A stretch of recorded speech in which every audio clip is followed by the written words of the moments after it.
Hi, everyone, and welcome to this panel discussion surrounding national efforts and perspectives on assessment across the continuum. We'll especially be focusing on national data that can support transitions to residency. But before we begin, I want to make you aware that in addition to monitoring the chat during the streaming of the session and having the opportunity to answer questions in the 10 minutes following this session, we will also be hosting a Zoom room scheduled today from 3:10 to 3:45. We hope you can join us as we continue the conversation. Without further ado, I am Machelle Linsenmeyer, Associate Dean for Assessment and Educational Development at West Virginia School of Osteopathic Medicine and the current chair of the ACOM EPA Steering Committee. And I'm thrilled to introduce my esteemed colleagues who will be offering perspectives from their various organizations and institutions. With me today are Dr. Eric Holmboe, MD, Chief Research Milestones Development and Evaluation Officer at the Accreditation Council for Graduate Medical Education, or ACGME. Dr. Valerie Sheridan, DO, Assistant Dean of Clinical Education, Assessment Outcomes and GME at A.T. Still University of Health Sciences School of Osteopathic Medicine in Arizona. She is also a representative of the ACOM Council on Residency Placement, or CORP. Dr. Dorothy Andriole, MD, Senior Director of Medical Education Research at the American Association of Medical Colleges, or AAMC. Dr. Michael Ryan, MD, who is the Barry V. Kirkpatrick Vice Chair of Education, Associate Professor of Pediatrics, Assistant Dean for Clinical Medical Education, and Associate Program Director at Virginia Commonwealth University School of Medicine.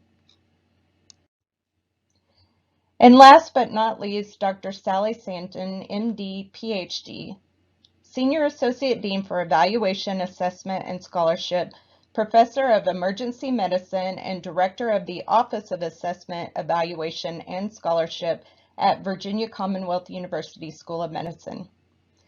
Thanks, and I hope you enjoy our presentation.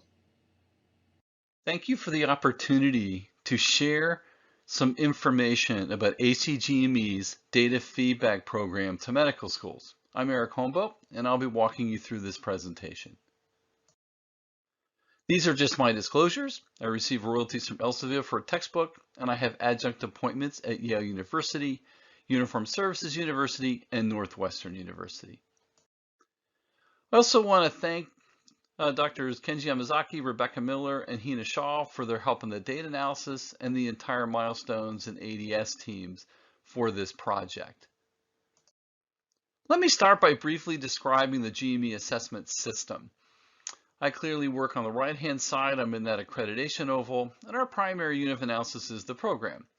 The lower oval is the certification and credentialing functions that are important for the individual, and combined, the accreditation and certification really has as its primary constituency is the public.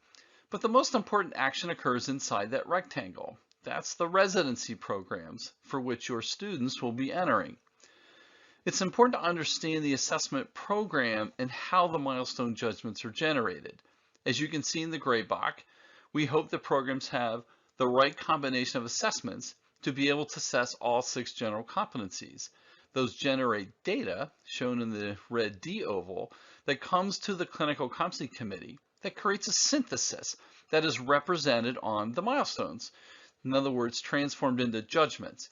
And then in an optimal system, those judgments made by the Clinical Competency Committee are fed back to the residents, but also back to the program to help the program and faculty continually get better. And you'll also see that in this diagram, the residents, including interns from the very time they start, need to be active agents within the system. Part of the reason this is so important is that this is a nice article from Martin Pusik highlighting the concept of learning curves. As you can see, they're sigmoidal. And when residents enter as interns, they're going to be at the bottom part of that slope on many competencies. They may be competent in a few, but in many cases, they'll be an advanced beginner and even a novice. And they're about to really enter a very intense developmental journey. And the milestones serve as kind of a rubric, a framework to help guide the curriculum and assessments that the residents will engage in upon entry. And the goal is to get them to proficiency by the time of graduation. One of our challenges within the entire medical education system has been the lack of connection, kind of the warm handoffs, if you will. And currently we really don't have those, but we are beginning to be able to create feedback loops. And in this case, the milestones, as you can see from this diagram, are now being fed back into medical schools, and I'll cover that in a minute. But milestones data is also collected nationally and is fed back to programs within the GME system during that training. Ultimately, the goal of this system is really to create mastery-based programs so that we can really make sure that folks reach the goal of proficiency by the time they graduate from their residency program or fellowship if they move into a subspecialty, and to make them deliberate experts throughout their career. How we make better connections is the subject of ongoing work, but that green arrow from GME back into UME is our first attempt to at least provide medical schools with some data to help them in their own continuous quality improvement processes, and that's really the purpose of this new program. So let me just tell you a little bit about the milestones reports. Each year we do a national report. I'm showing you the 2019 report because 2020 was obviously disrupted by the pandemic. But in this report, which you can find on our website, is lots of information by specialty for the milestones performance nationally, including the number of subcompetencies each specialty has, how much straight lining, in other words, the number of residents get the exact same rating for every subcompetency by PGY year.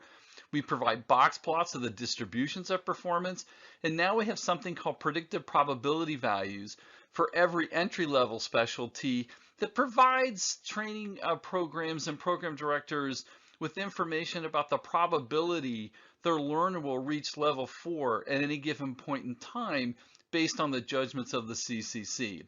And for those of you who also work in graduate medical education, I would encourage you to take a look at those. This is just a representative sample of some of the data that we provide in that national report. This is the straight lining data from the year-end milestones reports from 2019. And what we want to see here is rates that aren't real high. So those that are represented red create some concern for us because it just means that an awful lot of trainees are getting the exact same rating for every subcompetency at the end of the year. And you can see in the anesthesia, the rates are pretty high. And so we use this data as part of our continuous quality improvement process to help those specialties improve their overall use of this data. This is an example of a box plot from family medicine at the year's end in 2019 for 2 subcompetencies in patient care. What box plots provide is essentially a mean, median, the 25th to 75th interquartile range, what are called whiskers, and then finally outliers represented in circles. And this gives you a nice overview of the distribution of performance across all residents within a specialty for any given year. And obviously for medical schools, what you'll be most interested in is that PGY 1 year to see how your students in those disciplines compare to the national distributions. And so with that, let's take a look at what's now available through the medical school portal. Your medical education deans or someone in your dean's office should have received an invitation last November. So if you haven't, I would check again with the office, but also please feel free to reach out to us and we can help you find the individual that the invitation was sent to last November and December. This is what's now available. These are static reports, but we give you a milestone aggregate report that currently is de-identified. We don't identify students because we haven't created a consent system yet, but we still think the distributions will be helpful. And they will also provide you 5- and 10-year lookbacks on your graduates. This is an example of an aggregate report. You can see that the specialty is listed there in the left-hand column. It tells you how many of your graduates went into that specialty. And then on the right, you can see how many different residency programs they went into. So this gives you a nice kind of overview of the distribution of the specialties your residents went into. This is an example of your box plots compared against the national data. So the example here is from pediatrics. This is patient care 1. And what you'll receive is the box plot for the mid-year, that's MY down below. And this is just for the intern year. And then YE stands for year end. And it's that last one, the year end, that you'll want to compare with the PGY1 data from the national plot that's shown on the right. And you can see that for this medical school, their distributions look pretty similar to what the national distribution looks like, but they do appear to have one of their graduates, maybe one or more, that was struggling a bit, that circle shown there on the left is somebody who's below the whisker of level 2 and was rated at a level 1.5 at year end during their first year in pediatrics. This slide just simply shows you the distribution of milestone ratings for each of the students from this particular school. Again, we don't provide you identified data at this time because we don't have a consent system in place, but from a continuous quality improvement perspective, this will at least give you some sense of how all the residents are doing within a particular specialty. In this case, the example given is anesthesia, and you can also see exactly what the subcompetency is for the ratings that are provided for each of the graduates of the school in that second column labeled question text. This is an example of the 5-year look back, and you will also have a 10-year look back as well. But I'm just going to show you the 5-year look back. They both look the same. The blue bar is the percentage of your graduates that have actually completed the program. Those in yellow that they're still active, and again, it really depends on the specialty. Many will not have finished by even 5 years, as some specialties are more than 5 years. And then you'll notice in orange is what's called attrition. And attrition is defined as someone who either withdrew from the program, was dismissed, transferred to the program, sadly may have become deceased, or unsuccessfully completed the program. This chart just simply gives you greater breakdown based on those categories. So of those who actually were in the attrition category, you can see the numbers specifically in the withdrew, dismissed, transferred, etc.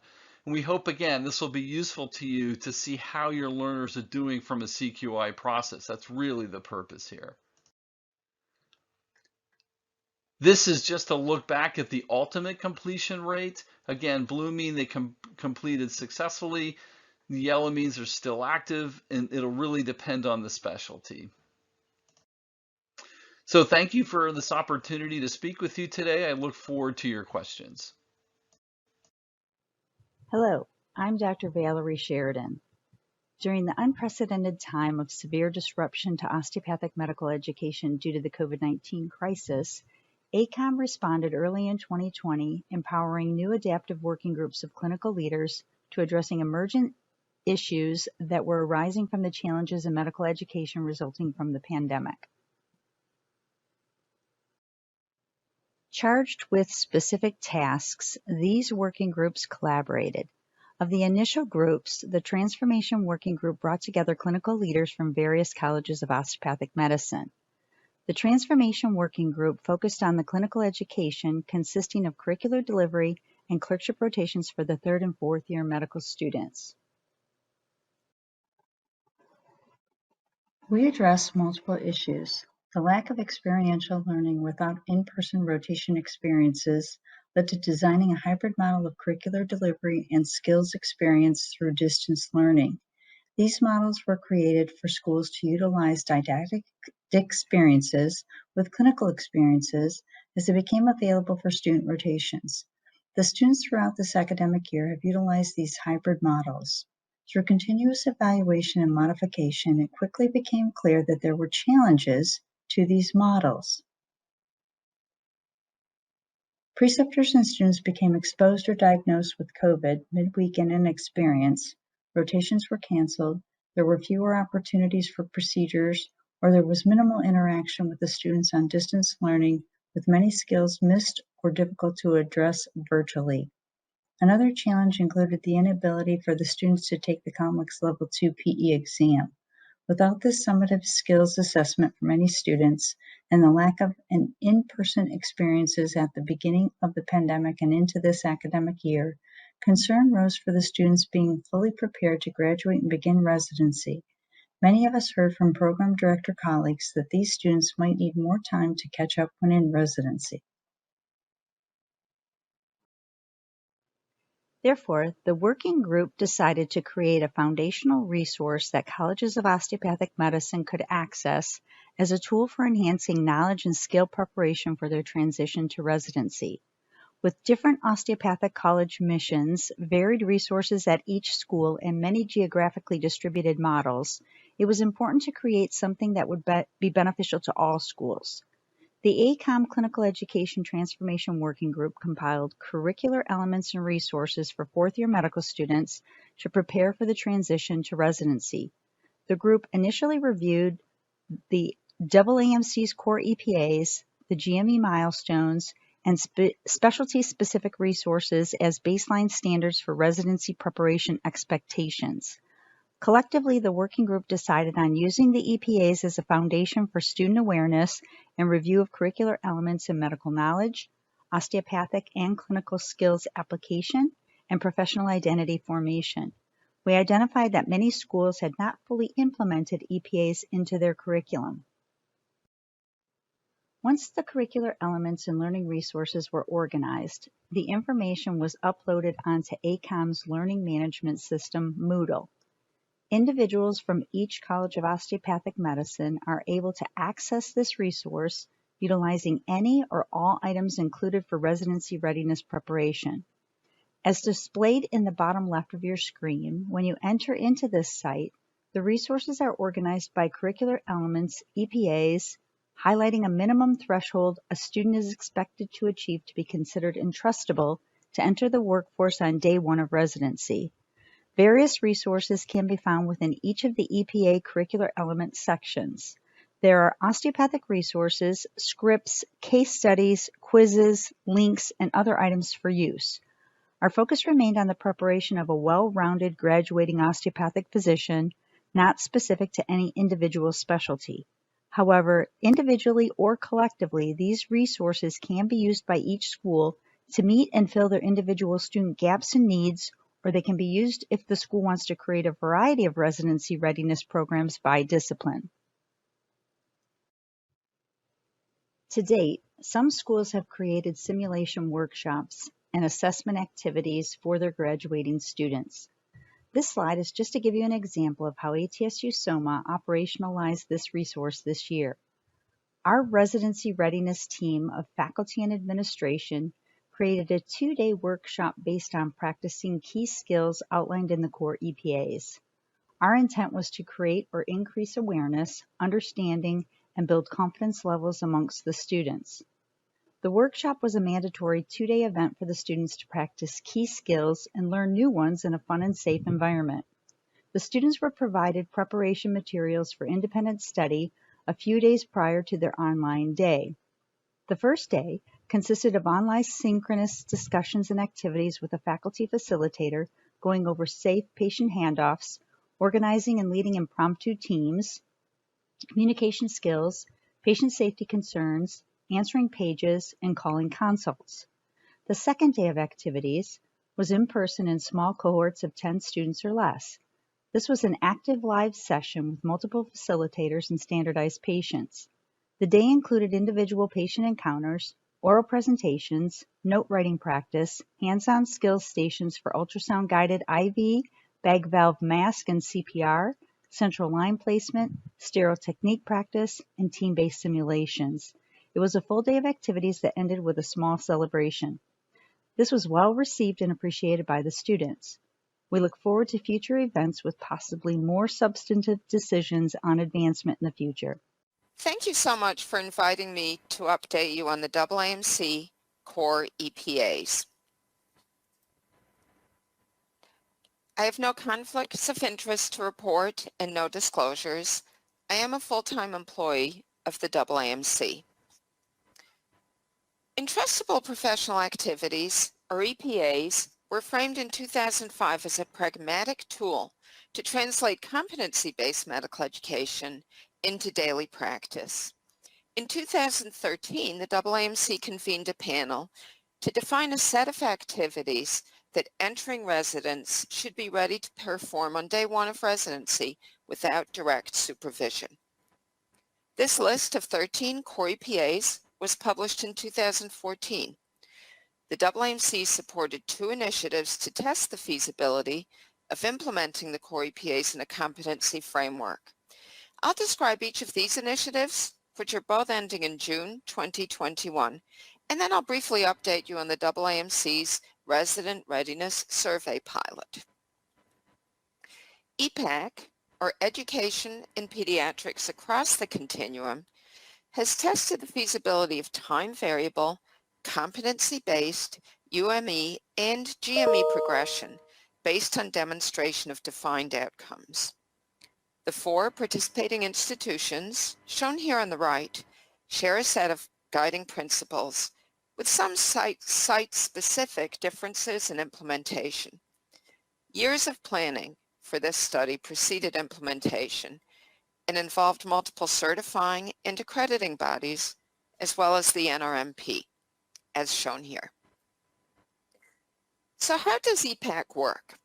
Approximately 4 students per school per year committed to pediatrics careers enter the EPAC track late in the 2nd or early in their 3rd year, with focused pediatric education and guaranteed GME pediatrics positions at their home institutions. About 90% of EPAC participants so far have remained in the program through GME.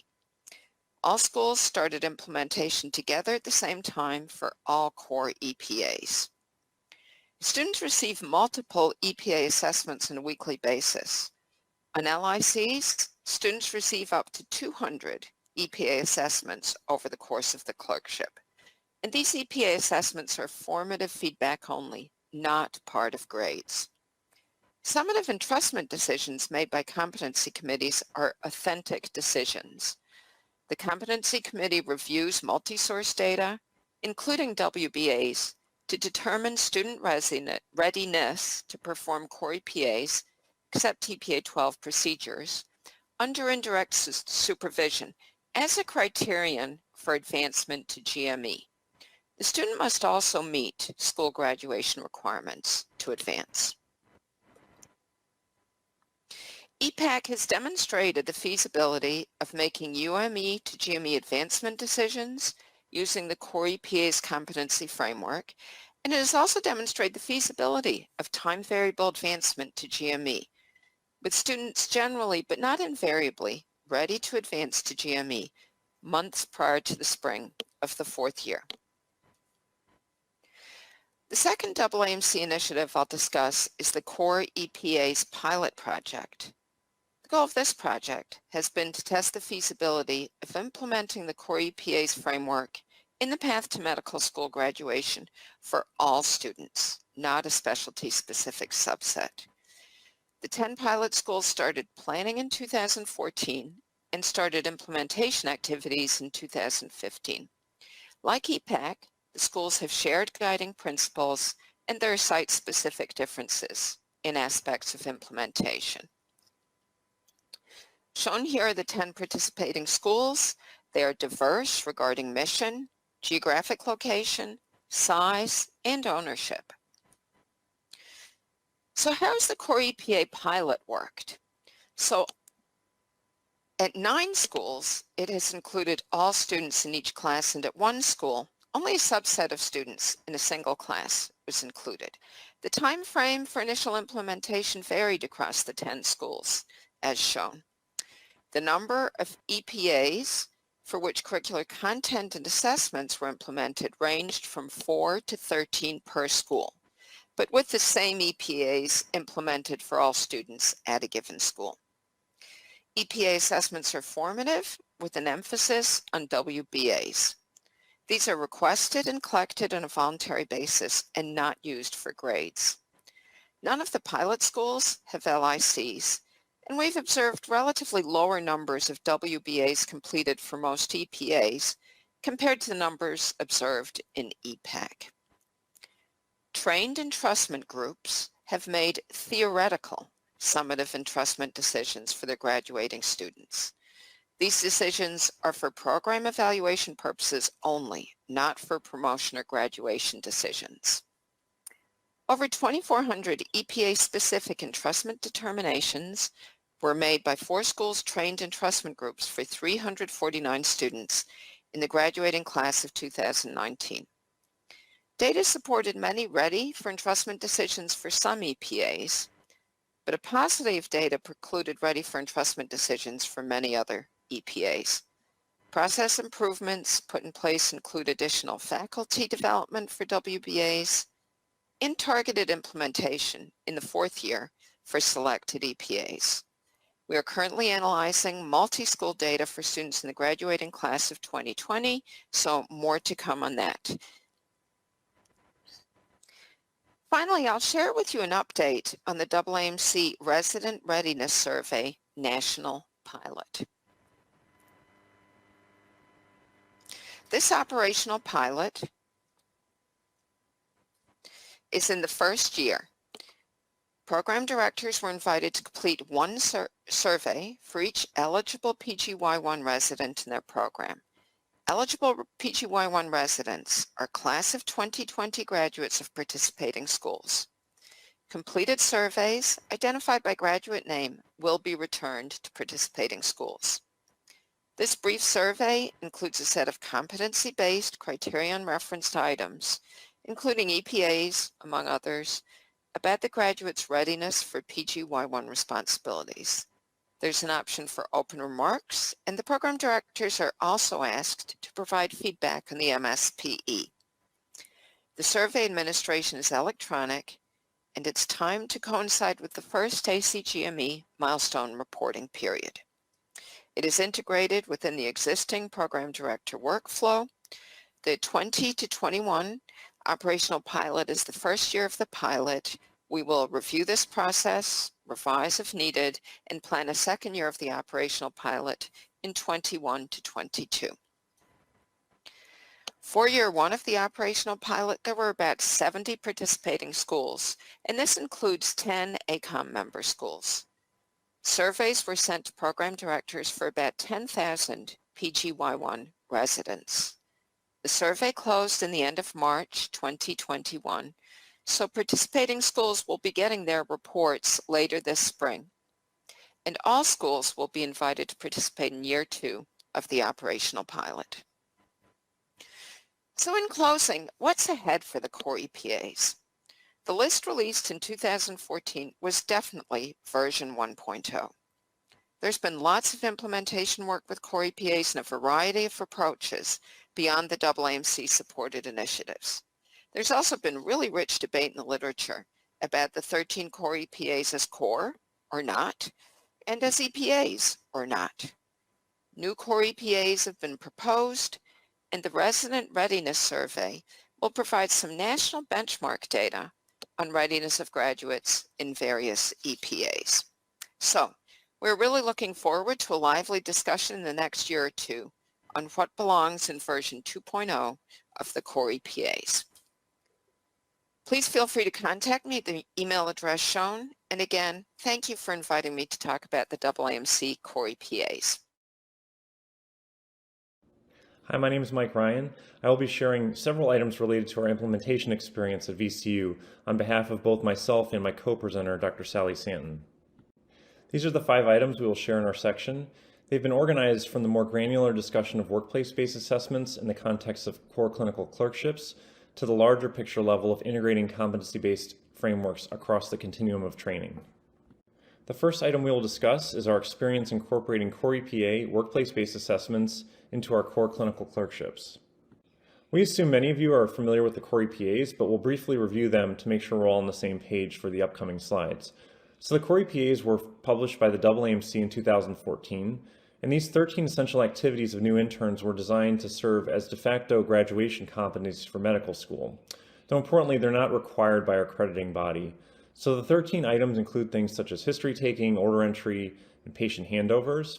and from 2014 to 2020, our institution served as one of 10 responsible for piloting the integration of these core EPAs into USMD programs. This slide outlines the process we used at VCU to collect data from observations in the workplace, and then tying those observations into discussions with EPA coaches and ultimately into a summative entrustment decision. So the process is as follows. A student requests observation from a supervising clinician. That might be a resident, a faculty member, or an advanced practice provider. The supervisor then receives a push notification to a smartphone, and they complete a series of questions related to observation of a specific EPA. On average, these observations take about 30 to 60 seconds to complete. Immediately after completion, the data is fed to a student's dashboard for review. Periodically, the student can meet then with their EPA coach, who debriefs the student on their progress towards entrustment. And finally, an entrustment committee meets to determine the student's readiness for advancement in their training. In our work implementing core EPAs into our program, we devoted a substantial effort towards integrating the core EPA framework into our day-to-day assessment of students in their core clerkships. EPAs are by definition a workplace-based construct, and therefore we felt it was critical to provide assessments of performance in the workplace as part of the larger EPA-based curriculum. So the data in this table shows our findings from 2 consecutive years of implementation of WBAs, or workplace-based assessments, across all 8 of our core clerkships. To orient you, the columns show the number and EPA title on the left. You then see 2 consecutive years with the number completed of workplace-based assessments by EPA. Then you see the mean number of completions per student by EPA, and then finally the percent of WBAs which were completed upon request. A couple of key points from this table. First, we collected about 11,000 to 12,000 observations of students in both academic years.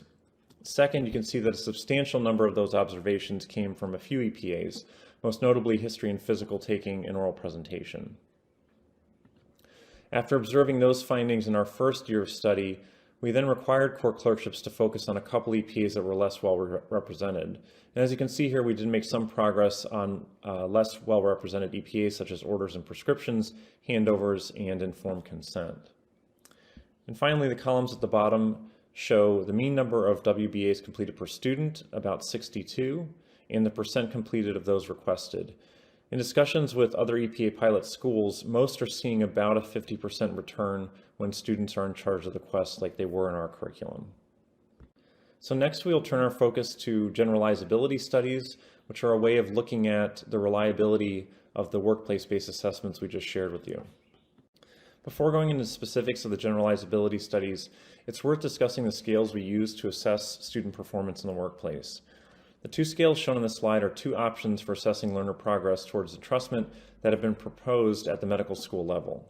The scale on the left, which we refer to as Ottawa, views entrustment from a retrospective lens, asking the rater to report on how much intervention was required of a supervisor at the time of the observation. By comparison, the scale on the right, which we refer to as Chen, views entrustment from a prospective lens and asks the rater how much supervision may be required in the future. For 2018 to 19, we use the Ottawa scale for all of our WBAs across clerkships, and in 2019 to 2020, we added the Chen scale and required raters to assess learner performance using both scales depicted on the slide. Generalizability studies are a method for determining the reliability of measurement under specific conditions. It's essentially an ANOVA, which considers different variables, or in this case, they're termed facets, and how much each of those contribute to variance in the scores. In an ideal circumstance, most of the variance, or percent VC, will be contributed to the student, rather than to other sorts of factors such as the rater.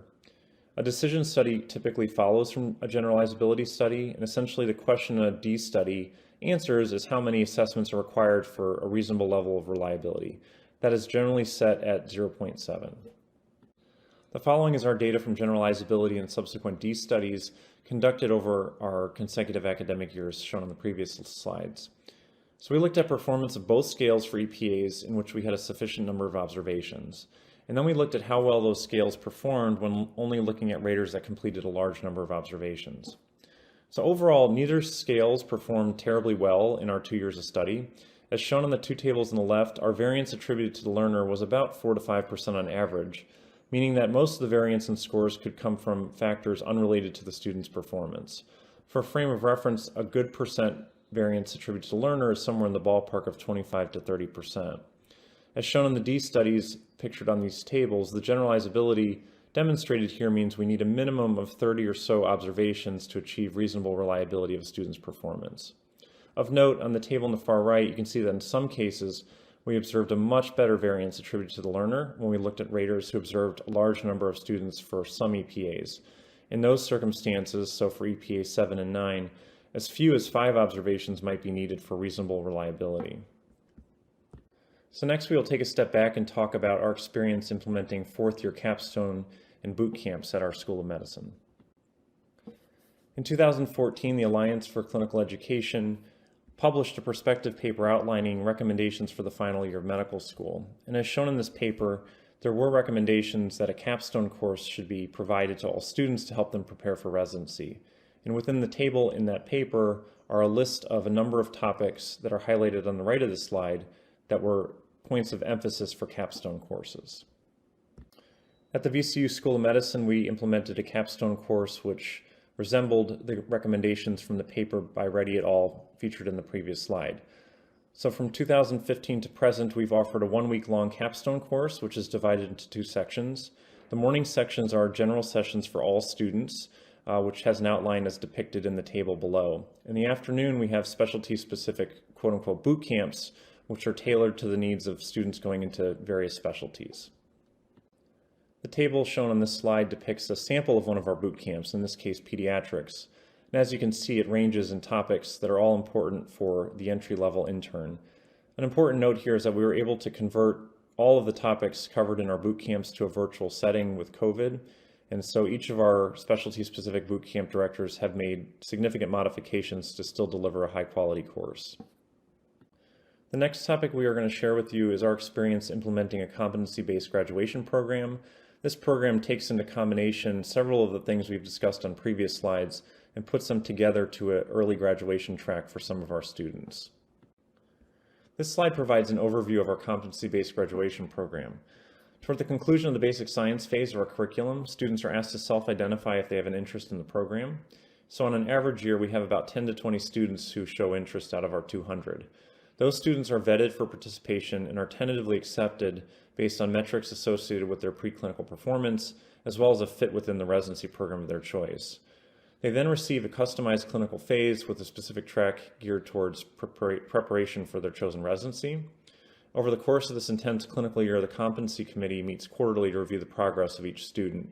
The student then applies for the match, and if all goes well, they're admitted directly into our residency program after deemed competent and after completing 3 years of medical school. Within this program, a critical piece is the competency committee, and so this committee consists of program leaders as well as medical school leaders and reviews data to make a summative decision about readiness to progress into residency.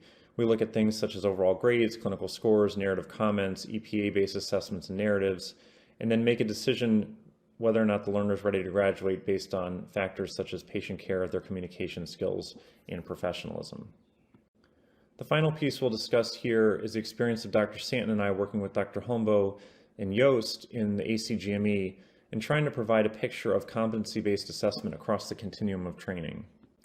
Based on our work implementing the Core EPA framework and the ACGME's extensive work with Milestones, we worked with ACGME leaders to look at the overlap between these two competency-based frameworks.